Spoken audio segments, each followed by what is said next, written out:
Rapunzel masalı. Bir zamanlar uzak ülkelerin birinde bir karı koca yaşarmış. Bu karı kocanın çocukları yokmuş ama bir kız çocuğu sahibi olmayı çok istiyorlarmış. Aradan çok uzun bir zaman geçmemiş ki kadın bir bebek beklediğini fark etmiş. Bir gün pencereden komşu evin bahçesinde ekili olan sebzelere ve çiçeklere bakarken gözleri marullara takılmış.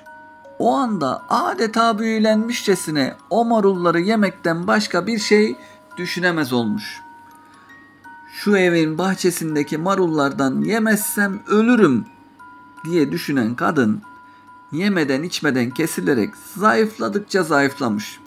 Karısında son günlerde değişiklik olduğunu gören adam, karısının canının o marulları yemeyi istediğini öğrenince "Merak etme karıcığım, sana o marullardan getireceğim" demiş. Karısı da "Ama bu çok tehlikeli olur biliyorsun. O ev çok güçlü bir cadıya aitmiş.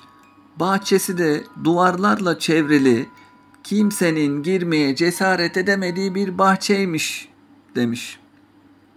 Ama adam o marulları eşine getirmeye kararlıymış.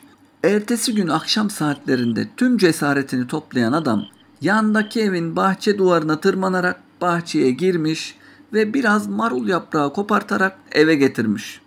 Kadın kocasının getirdiği marulları afiyetle yemiş ve biraz olsun kendine gelmiş. Ama o kadar marul ona yetmemiş. Kocası ertesi günü akşam çaresizce tekrar bahçeye girmiş. Tam da marul yapraklarını koparacakken cadıya yakalanmış. Cadı, "Bahçeme girip benim marullarımı çalmaya nasıl cesaret edersin? Bunun için benden izin alabilirdin" demiş. Adam çok korkmuş bir halde, "Karım hamile ve canı sizin bahçenizdeki marullardan yemek istedi. Herkes sizden çok korkuyordu. Ben de o yüzden izin vermeyeceğinizi düşündüm. Lütfen beni affedin" demiş. Cadı, "Affetmek mi? Bunun cezasını çekeceksin" deyince adamcağız, "Karım o marullardan yemezse hastalanıp belki de ölecek. Belki de karnındaki bebeğimizi kaybedeceğiz" demiş. Cadı, "O zaman seninle bir anlaşma yapalım. İstediğin kadar marul alabilirsin ama bir şartım var. Bebeğiniz doğduğunda onu bana vereceksiniz" demiş. Kadının çaresiz kocası bu şartı kabul etmese başına gelecekleri biliyormuş. "Nasıl olsa bir yolunu bulurum. Doğacak çocuğumu ona vermem" diye düşünerek cadının isteğini kabul etmiş. Aradan birkaç ay gibi bir süre geçtikten sonra ailenin güzel mi güzel bir kız bebekleri olmuş. Onun adını da Rapunzel koymuşlar. Aradan birkaç yıl geçtikten sonra adamın çocuğu getirmediğini gören cadı hemen onların evine giderek Rapunzel'i aileden zorla almış. Çaresiz kalan aile korkudan ne yapacaklarını bilememiş. Cadı Rapunzel'i bir ormanın ortasında yüksek bir kuleye yerleştirerek ona çok iyi bakmış. Rapunzel 18 yaşına gelince dünyalar güzeli, sapsarı saçları olan bir kız olmuş. Ve Rapunzel'in bulunduğu bu kulenin de hiç merdiveni yokmuş. Sadece tepesinde küçük bir penceresi varmış. İşte bu yüzden cadı kuleye her gittiğinde aşağıdan seslenirmiş. "Rapunzel, Rapunzel, uzat altın sarısı saçlarını, ben geldim" dermiş. Rapunzel de uzun örgülü saçlarını pencereden uzatır, cadı onun saçlarına tutuna tutuna kuleye tırmanırmış. Günlerden bir gün avlanmak için ormanda dolaşan bir prens, şarkı söyleyen Rapunzel'in sesini duymuş. "Ne kadar da güzel bir ses bu" diye düşünerek Hemen atını sesin geldiği yöne doğru sürmüş. Rapunzel'in yaşadığı kulenin önüne varınca kuleye tırmanmak için etrafına bakınmış. Ne merdiven ne de başka bir şey varmış. O güzel sesin büyüsüne kapılan prens her gün kulenin altına gelip yukarı çıkmak için çareler düşünmeye başlamış. Bir akşam yine kuleye yaklaşırken uzaktan kulenin altında bekleyen cadıyı fark etmiş. Cadı, "Rapunzel, Rapunzel, uzat altın sarısı saçlarını, ben geldim" deyince kız altın sarısı saçlarını aşağıya uzatmış ve cadı yukarı tırmanmış.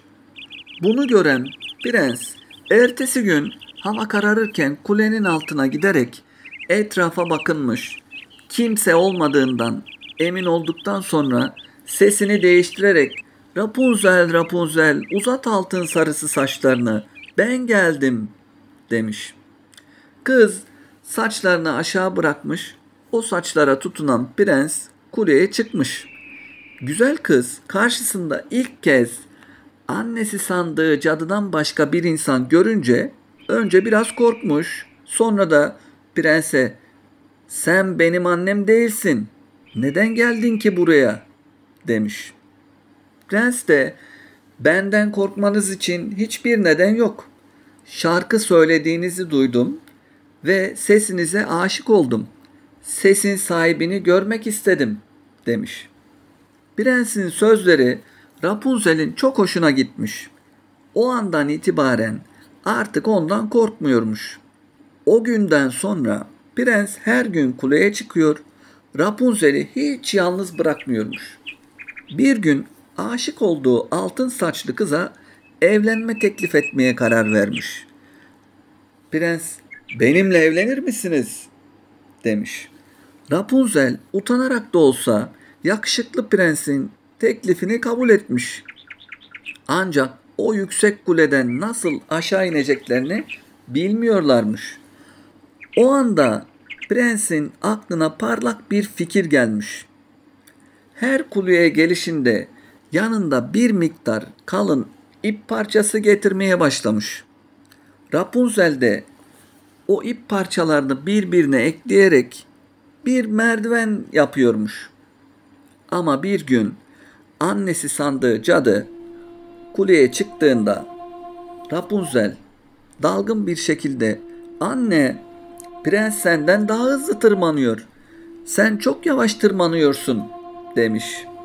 Ve onu dedikten sonra da cadı "Hangi prens? Hangi prens?" diye sormuş. Sonra da olanların farkına vararak ona bağırmaya başlamış. "Beni nasıl da aldattın? Oysa ben seni dünyanın kötülüklerinden korumaya çalışıyordum" diyen cadı öfkesini alamamış ve makasla Rapunzel'in o güzelim altın sarısı saçlarını kesivermiş. Sonrasında da Rapunzel'i ceza olarak çok uzaklardaki bir çöle göndermiş. O gece cadı prensin gelmesini beklemiş.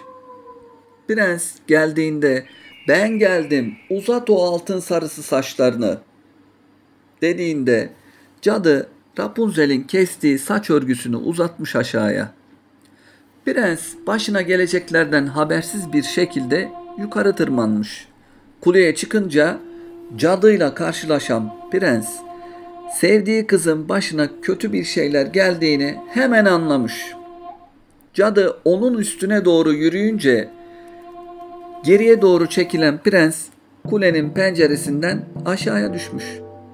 Kulenin altındaki çalılar sayesinde hayatta kalmaya başarmış ama çalıların dikenleri gözlerine battığı için maalesef prens hiçbir şey göremez olmuş. Gözleri kör olmuş. Prens gözleri kör bir halde kaybettiği sevgilisi için gözyaşları döke döke ormanda dolaşıp durmuş. Ormanda bulduğu bitkiler ve yabani meyveler, sebzelerle karnını doyurmuş. O kadar uzun yollar yürümüş ki sonunda bir gün Rapunzel'in yaşadığı çöle varmış. Ve o anda çölde şarkı söyleyen birinin sesini duymuş. Sesi de duyar duymaz onun Rapunzel olduğunu anlamış. Prens hemen şarkı söyleyen sese doğru hızlı adımlarla yürümeye başlamış. Bir yandan da sesleniyormuş. Rapunzel neredesin? Rapunzel prensin sesini hemen tanıyıvermiş. O da prense doğru koşmaya başlamış. Sonunda birbirlerine kavuşmuşlar. Birbirlerine sarılarak mutluluk gözyaşları dökmüşler. Rapunzel'in gözyaşları prensin gözlerini ıslatmış ve birdenbire bir mucize gerçekleşmiş. Prensin kör olan gözleri açılmış. Prens artık görüyormuş. İkisi sevinçle yola koyulmuşlar ve prensin ülkesine gitmişler. Oradaki halk onları sevinçle karşılamış. Prens ve Rapunzel hemen evlenmişler. Güzel bir sarayda yaşamaya başlamışlar. Ve bir ömür boyu mutlu olmuşlar. Bu masalımız da burada bitmiş. Gökten 3 elma düşmüş. Biri masalı dinleyenlere, biri Rapunzel'lere ve yakışıklı prenslere, biri de masalı anlatana. Lütfen kanalıma abone olmayı ve videoyu beğenmeyi unutma. Öküz ve Kurbağa Masalı. Bundan yıllar önce uzaklarda bir çiftlikte yaşayan öküzler varmış. Bu öküzlerden küçük olanı, diğerlerinin kendisinden büyük olmasını kendine çok sorun edermiş. Çiftlikte yaşayan diğer hayvanlar onun boşuna üzüldüğünü, aslında kendisinin de yeterince büyük olduğunu söylerlermiş ama nafile. Küçük öküz hep daha büyük olma hayali kurarmış. Çiftliğin az ötesinde küçük bir göl varmış. Bu gölde kendini beğenmiş iri bir kurbağa yaşarmış. Kendini beğenmiş bu kurbağa diğer kurbağalara ben sizden daha büyüğüm. Bu nedenle de ben sizin kralınız olmalıyım demiş.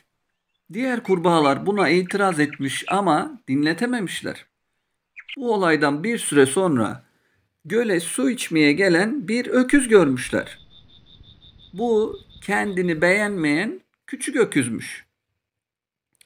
Ve kurbağalar bunu hemen kendini beğenmiş kurbağaya gidip söylemişler.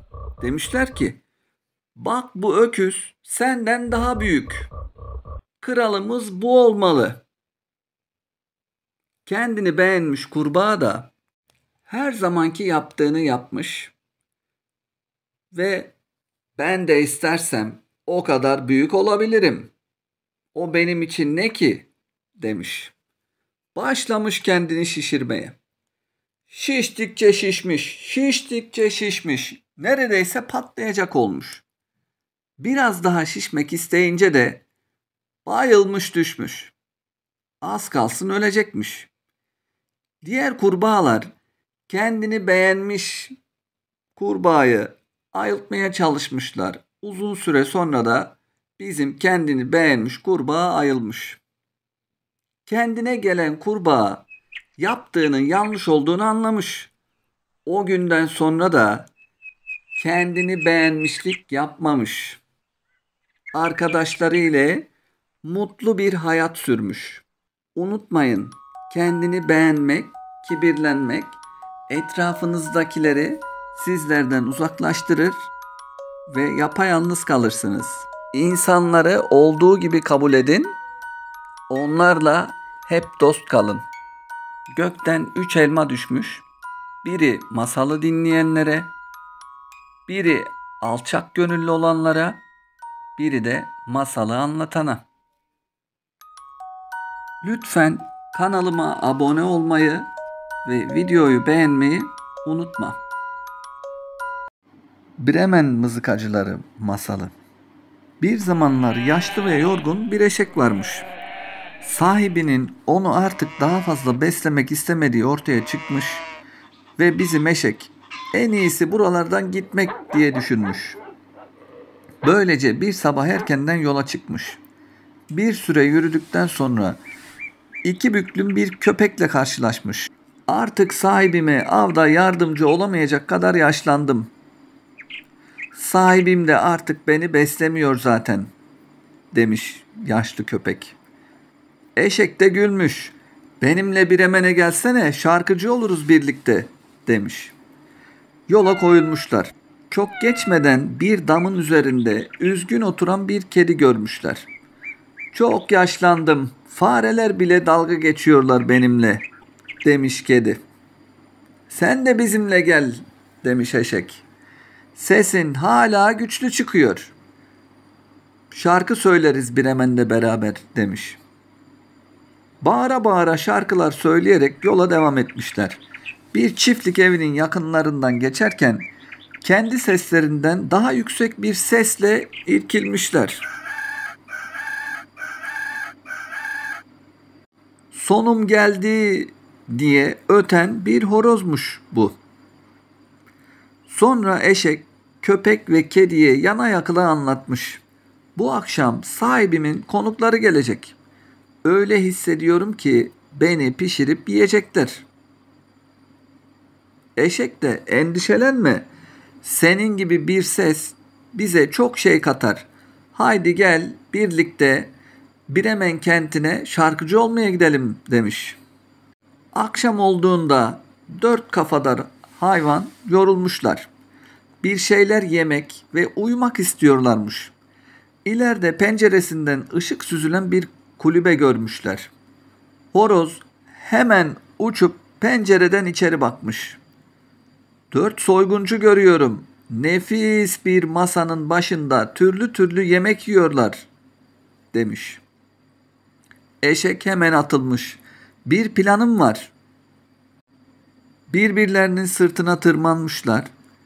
En altta eşek, sonra köpek, onun üstünde kedi ve en üstte de bizim horoz pencereye yaklaşıp çıkarabilecekleri en yüksek sesle bağırmaya başlamışlar.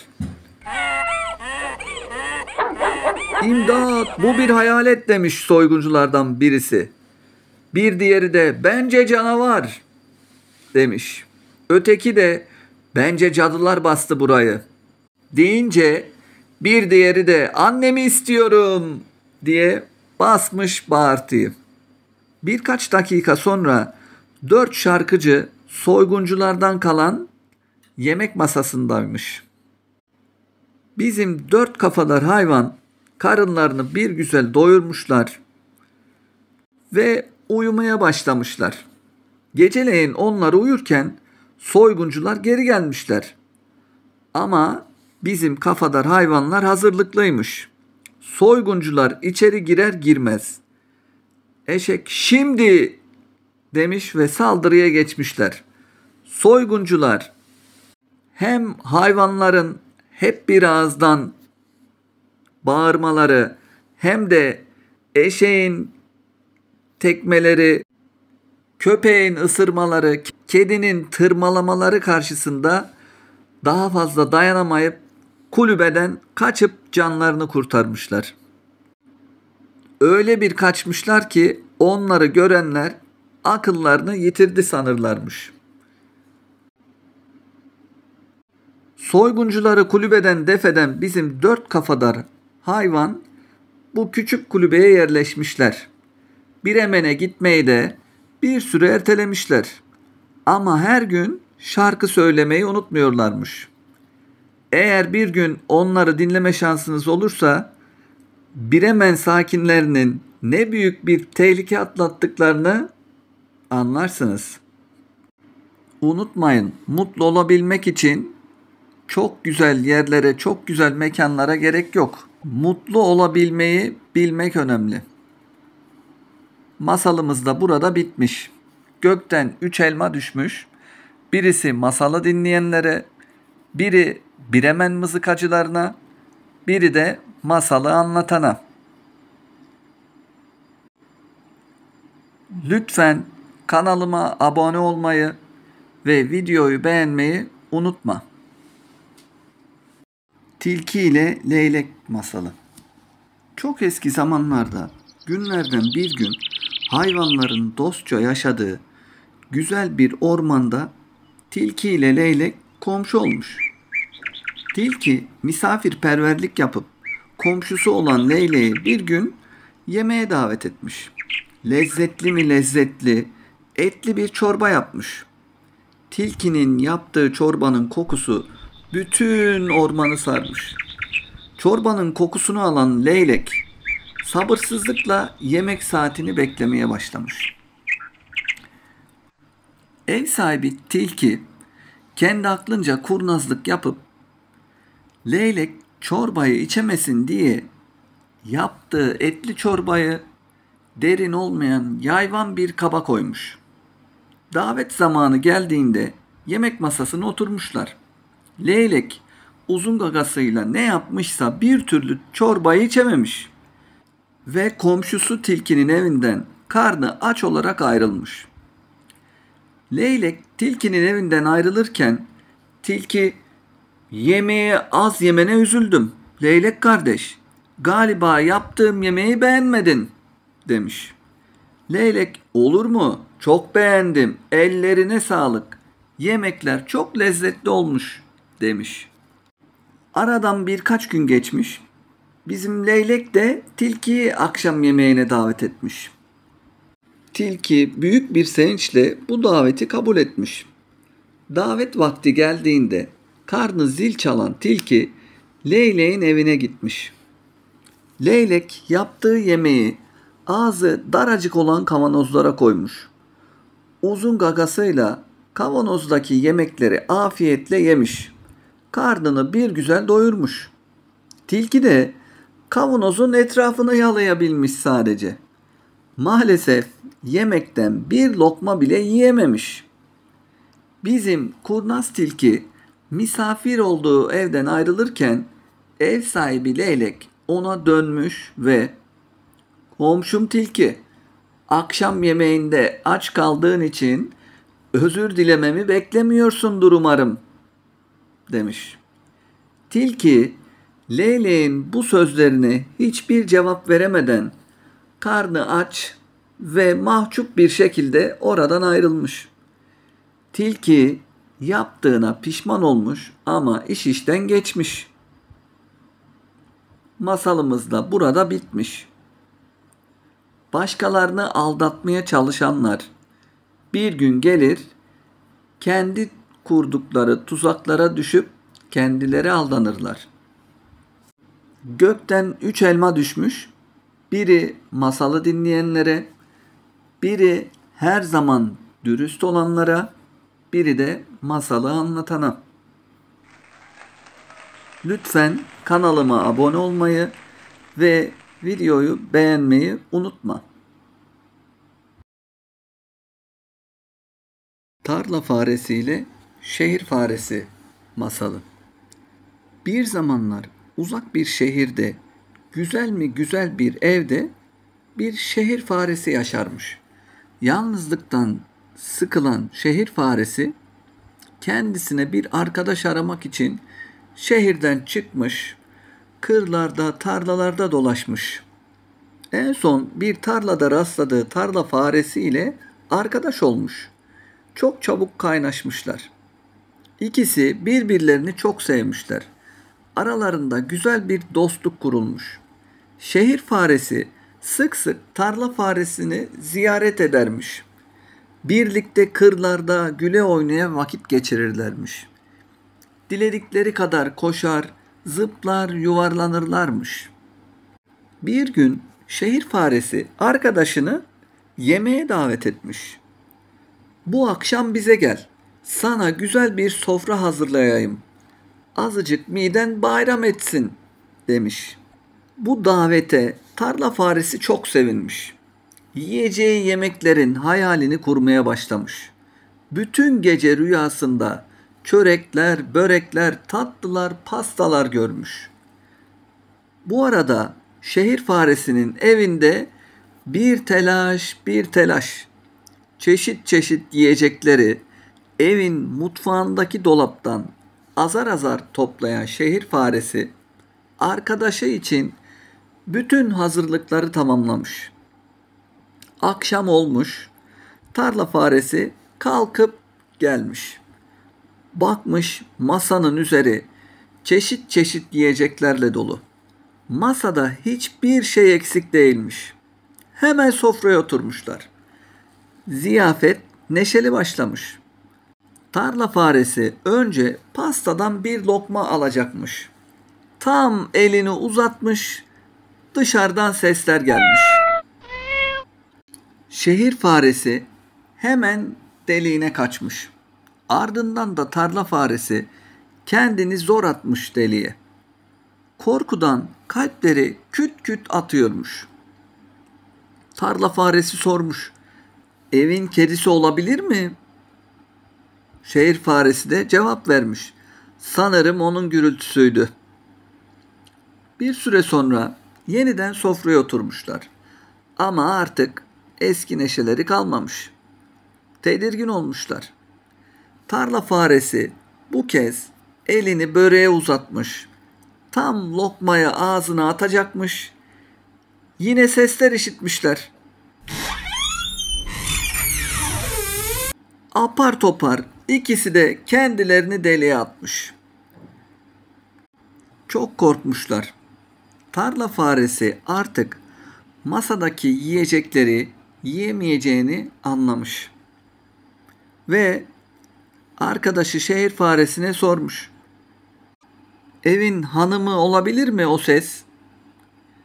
Şehir faresi de cevaplamış. Belki odur. Bilemedim. Sesler kesilince delikten çıkmışlar. Şehir faresi, kusura bakma. Bazen böyle şeyler oluyor.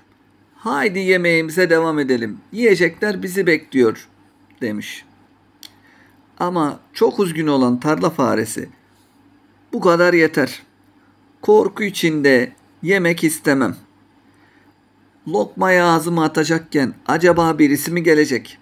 Evdeki insanlardan biri mi yoksa bir kedi mi gelecek diye düşünmek istemiyorum. İyisi mi yarın sen bana gel, kuru ekmek yeriz ama kimse de bizi korkutamaz. Azıcık aşım, ağrısız başım, demiş. Bu masalımız da burada bitmiş. Gökten 3 elma düşmüş. Birisi masalı dinleyenlere, birisi hayatında mutlu olmasını bilene, biri de masalı anlatana.